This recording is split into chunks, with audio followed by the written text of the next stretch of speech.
ಏನೋ ಅಣ್ಣನ ಸಹೋದರನ ಬಂಡಾಯಕ್ಕೆ ಸಂಬಂಧಪಟ್ಟ ಹಾಗೆ ಸಹೋದರ ಸತೀಶ್ ಜಾರಕಿಹೊಳಿ ಈಗ ರಿಯಾಕ್ಟ್ ಮಾಡಿದ್ದಾರೆ. ಸೂಕ್ತ ಕ್ರಮ ಕೈಗೊಳ್ಳದಿದ್ದರೆ ಸರ್ಕಾರಕ್ಕೆ ಕಂಟಕ. ರಮೇಶ್ ಮತ್ತು ಬೆಂಬಲಿಗರ ವಿರುದ್ಧ ಸೂಕ್ತ ಕ್ರಮ ಕೈಗೊಳ್ಳಬೇಕು, ಇಲ್ಲದೆ ಹೋದರೆ ಸರ್ಕಾರಕ್ಕೆ ಕಂಟಕ ಅನ್ನುವಂತ ಹೇಳಿಕೆಯನ್ನ ಸಹೋದರ ಸತೀಶ್ ಜಾರಕಿಹೊಳಿ ಈಗ ನೀಡ್ತಾ ಇದ್ದಾರೆ. ಟಿವಿ ನನ್ಗೆ ಸಚಿವ ಸತೀಶ್ ಜಾರಕಿಹೊಳಿ ಈಗ ಹೇಳಿಕೆಯನ್ನ ನೀಡ್ತಾ ಇದ್ದಾರೆ. ಕೂಡಲೇ ಕ್ರಮವನ್ನ ಕೈಗೊಳ್ಳಬೇಕು, ಇಲ್ಲದೆ ಹೋದ್ರೆ ಸರ್ಕಾರಕ್ಕೆ ಕಂಟಕ ಇದೆ ಅನ್ನುವಂತ ಒಂದು ಹೇಳಿಕೆಯನ್ನು ನೀಡಿದ್ದಾರೆ. ಶಾಮನೂರು ಶಿವಶಂಕರಪ್ಪ ಹೇಳಿಕೆಗೆ ಸತೀಶ್ ಸಹಮತವನ್ನ ವ್ಯಕ್ತಪಡಿಸಿದ್ದಾರೆ. ಶಾಮನೂರು ಹೇಳಿದ್ರು ಅಡ್ವಾನ್ಸ್ ಪಡೆದಿದ್ದಾರೆ, ಹೋಗ್ತಾರೆ ಬಿಡಿ ಅಂತ. ಈಗ ಅದನ್ನ ಹೇಳ್ತಿದ್ದಾರೆ ಸತೀಶ್ ಕೂಡ. ರಮೇಶ್ ದುಡ್ಡನ್ನ ಪಡೆದಿರಬಹುದು, ಅದಕ್ಕೆ ಹೋಗ್ತಾ ಇರಬಹುದು. ಹೈಕಮಾಂಡ್ ಇವರ ವಿರುದ್ಧ ಶೀಘ್ರ ಕ್ರಮವನ್ನ ಕೈಗೊಳ್ಳಬೇಕು, ಇಲ್ಲದೆ ಹೋದ್ರೆ ಸರ್ಕಾರಕ್ಕೆ ಕಂಟಕ ಇದೆ ಅಂತ ಟಿವಿ ನನ್ಗೆ ಸಚಿವ ಸತೀಶ್ ಜಾರಕಿಹೊಳಿ ಹೇಳಿಕೆಯನ್ನ ನೀಡಿದ್ದಾರೆ. ರಮೇಶ್ ಮತ್ತು ಬೆಂಬಲಿಗರ ವಿರುದ್ಧ ಕ್ರಮ ಕೈಗೊಳ್ಳಬೇಕು ಅನ್ನುವಂತಹ ಒಂದು ಆಗ್ರಹವನ್ನ ಕೂಡ ಈ ಸಂದರ್ಭದಲ್ಲಿ ಸತೀಶ್ ಜಾರಕಿಹೊಳಿ ಮಾಡಿದ್ದಾರೆ. ಸತೀಶ್ ಅಂತೂ ಕಳೆದ ಒಂದ್ 2-3 ದಿನಗಳಿಂದ ಓಪನ್ ಆಗಿ ವಾರ್ ಮಾಡ್ತಿದ್ದಾರೆ ತಮ್ಮ ಸಹೋದರ ರಮೇಶ್ ವಿರುದ್ಧ.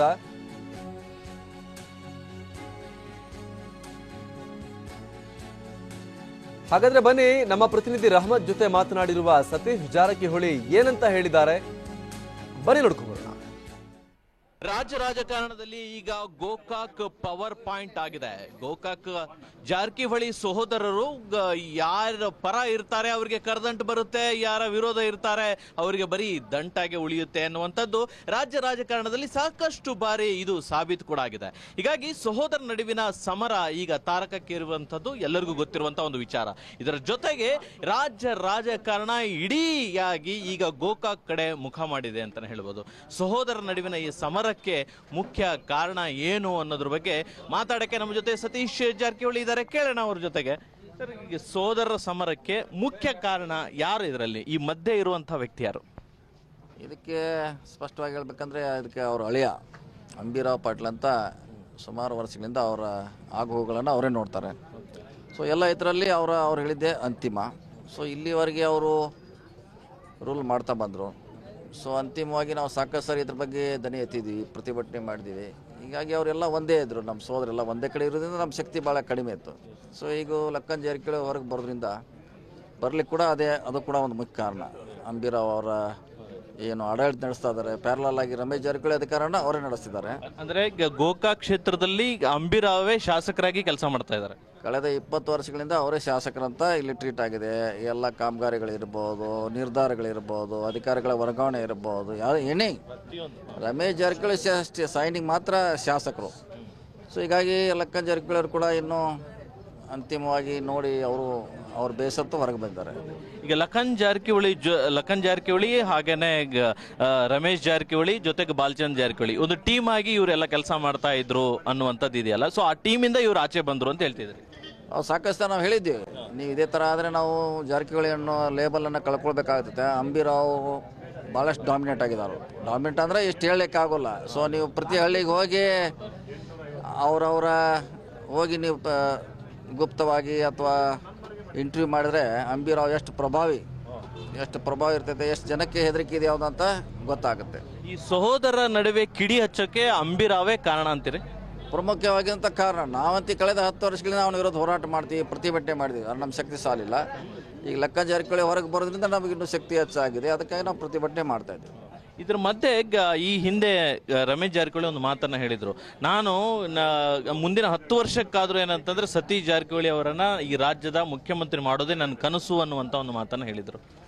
ಇಲ್ಲ, ಅವ್ನು ಹೇಳಿದಿರಬಹುದು ಆ ಸಂದರ್ಭದಲ್ಲಿ. ಸೊ ಅದು ಎಷ್ಟು ಸತ್ಯ ಗೊತ್ತಿಲ್ಲ. ಅದು ಅಂತಿಮವಾಗಿ ಪಕ್ಷ ನಿರ್ಧಾರ ಮಾಡಬೇಕಾಗತ್ತೆ, ಶಾಸಕರು ಮಾಡಬೇಕಾಗತ್ತೆ. ರಮೇಶ್ ಜಾರಕಿಹೊಳಿ ಹೇಳಿರ್ಬೋದು, ನಮ್ಮ ಅಭಿಮಾನಿಗಳು ಹೇಳಿರ್ಬೋದು, ಅದು ಅಂತಿಮವಾಗಿ ಪಕ್ಷ ನಿರ್ಧಾರ ಮಾಡಬೇಕು. ಸೊ ಹೀಗಾಗಿ ಅದಕ್ಕೆ ಹೆಚ್ಚು ಮಹತ್ವ ಕೊಡೋದು ಅವಶ್ಯಕತೆ ಇಲ್ಲ. ನಿಮ್ಮ ಕಾಂಗ್ರೆಸ್ ಮುಖಂಡ ಶಾಮನೂರು ಶಿವಶಂಕರಪ್ಪ ಒಂದು ಸ್ಟೇಟ್ಮೆಂಟ್ ಅನ್ನ ಮಾಡ್ತಾರೆ, ಅವರು ಅಡ್ವಾನ್ಸ್ ಅನ್ನ ಇಸ್ಕೊಂಡಿದ್ದಾರೆ ಅನ್ನುವಂಥ ಮಾತು, ಹೀಗಾಗಿ ಅವ್ರು ಹೋಗ್ತಾರೆ ಅನ್ನುವಂಥ ಮಾತನ್ನ ಶಾಮನೂರು ಶಿವಶಂಕರಪ್ಪನವ್ರು ಹೇಳಿದ್ದಾರೆ. ಆಗಿರ್ಬೋದು, ನಿಜ ಇರ್ಬೋದು, ಅದರಲ್ಲೇನು ಪ್ರಶ್ನೆ ಇಲ್ಲ. ಈಗಾಗಲೇ BJP ನಾಯಕರು ಸಾಕಷ್ಟು ಹೇಳಿದ್ದಾರೆ. ಸಾಕಷ್ಟು ಸಾರಿ ಬಾಂಬೆದಲ್ಲಿ ಕೂಡ ಇವರು ಹೋಗಿದ್ದಾರೆ, ಬೇರೆ ಕಡೆ ಕೂಡ ಭೇಟಿಯಾಗಿದ್ದಾರೆ. ಅಮಿತ್ ಶಾ ಅವ್ರನ್ನ ಭೇಟಿಯಾಗಿದ್ದಾರೆ, ಬೇರೆ ಮುಖಂಡರೆಲ್ಲ ಭೇಟಿಯಾಗಿದ್ದಾರೆ. ಸೊ ಈಗಾಗಲೇ ಶಾಮನೂರ್ ಅವ್ರು ಹೇಳಿದ್ರಲ್ಲಿ ಸತ್ಯಾಂಶ ಇದೆ, ನಿಜ.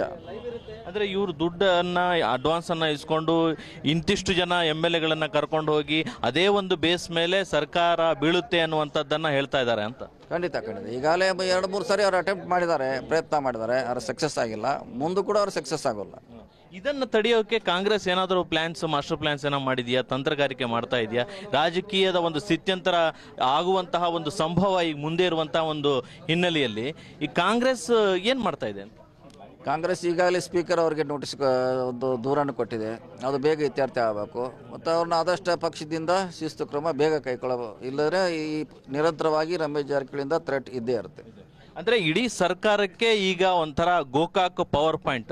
ಅಂದ್ರೆ ಆ ಪವರ್ ಅನ್ನ ತೆಗೆದ್ರೆ ಸರ್ಕಾರ ಬೀಳುತ್ತೆ, ಮತ್ತೆ ಪವರ್ ಅನ್ನ ಹಾಕಿದ್ರೆ ಸರ್ಕಾರ ಉಳಿಯುತ್ತೆ. ಇಲ್ಲ, ಹಾಗೇನಿಲ್ಲ. ಗೋಕಾಕ್ ಪವರ್ ಪಾಯಿಂಟ್ ಅಂತ ಹೇಳಕ್ಕೆ ಆಗೋಲ್ಲ. ಸೊ ಅವ್ರು 1 ವರ್ಷದಿಂದ ಪಾರ್ಟಿ ಆ್ಯಂಟಿ ಆಕ್ಟಿವಿಟೀಸ್ ಮಾಡ್ತಿದ್ದಾರೆ, ಇದೆಲ್ಲ ಗೊತ್ತಿರುವಂಥ ವಿಚಾರ. ಮತ್ತು ಎಲ್ಲಿವರೆಗೆ ಇವರು ಸುಮ್ಮನೆ ಕೊಡೋರು ಕಾಂಗ್ರೆಸ್ ಪಾರ್ಟಿಯವರು? ಸೊ ಎಲ್ಲರೂ ಒಂದು ತೊಂದರೆ ಆಗ್ತದೆ.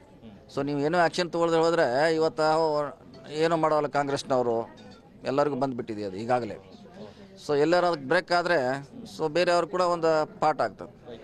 ಕೊನೆಯದಾಗಿ ಕಾಂಗ್ರೆಸ್ ಹೈಕಮಾಂಡ್ಗೆ ನೀವು ಏನು ಹೇಳಕ್ಕೆ ಇಷ್ಟಪಡ್ತೀರಿ? ಇವರು ಮತ್ತು ಇವ್ರ ಜೊತೆ ಇರುವಂತಹ ಒಂದು ಕಂಪ್ನಿ ಏನಿದೆ ಆ ಎಲ್ಲ ಶಾಸಕರುಗಳಿಗೆ ತಕ್ಷಣ ವಿಳಂಬ ಮಾಡದೆ ತಕ್ಷಣ ಹೈಕಮಾಂಡು ರಾಹುಲ್ ಗಾಂಧಿ ಇರ್ಬೋದು, ಸಿದ್ದರಾಮಯ್ಯ ಇರ್ಬೋದು, ದಿನೇಶ್ ಗುಂಡೂರಾವ್ ತಡ ಮಾಡದೆ ಆ್ಯಕ್ಷನ್ ತೊಂದರೆ ನಾವು ಸೇಫ್ ಆಗಿರ್ತೀವಿ, ತೊಂದರೆ ಏನಾಗೋಲ್ಲ. ಇಲ್ಲಾಂದ್ರೆ ಇದು ಪ್ರತಿ ದಿವಸ ಟಿವಿಯಲ್ಲಿ ಪತ್ರಿಕೆಯಲ್ಲಿ ಸರ್ಕಾರ ಬಿತ್ತು ಹೋಯ್ತು ಬಂತು, ನಾ ಮಂತ್ರಿ ನೀ ಮಂತ್ರಿ ಅಂತ ಇದು ಲೆಕ್ಕಾಚಾರ ಆಗ್ತಾ ಇದೆ. ಇದನ್ನು ನಿಯಂತ್ರಣ ಮಾಡಲಿಕ್ಕೆ ತಕ್ಷಣ ಆ್ಯಕ್ಷನ್